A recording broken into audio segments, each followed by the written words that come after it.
Revelasyon.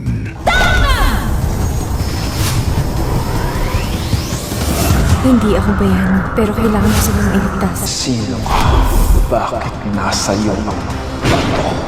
Ayoko sa mga taong may special abilities. Iba naman po kasi yung babaeng lumilipad. Unti-unting masusugpo ang mga kriminal sa Nueva Esperanza. Revelasyon. Ang dami nangyayari ngayon, di ba? Ang gulo-gulo. Bad timing. Tayo na nga! Sir, asan ho si Ana? Siya na lang po ang pag-asa ng tatay ko para patunayan na hindi aksidente ang nangyari kay nanay. Walang next in line na CEO sa kumpanya. May ibang pamilya po si Lolo, Sir Attorney. Gusto sana kita makausap. Ano nangyari ba kay Sir? Tensyon. Nagkikitatay na ako. Masaya ka ba? Alam ko naman na hanggang ngayon, mahal mo pa rin si Chair. Sino ba may gusto bawat kibot mo, may nakabuntot sa'yo? Nakakasakal na? Ano bang gusto mong gawin ko? This letter has to go. Ako nakakaharap nito. Kaya ako ang magdedesisyon. Once na makalabas yan, it's going to be the end of our family. Hindi ka talaga makaka-move on.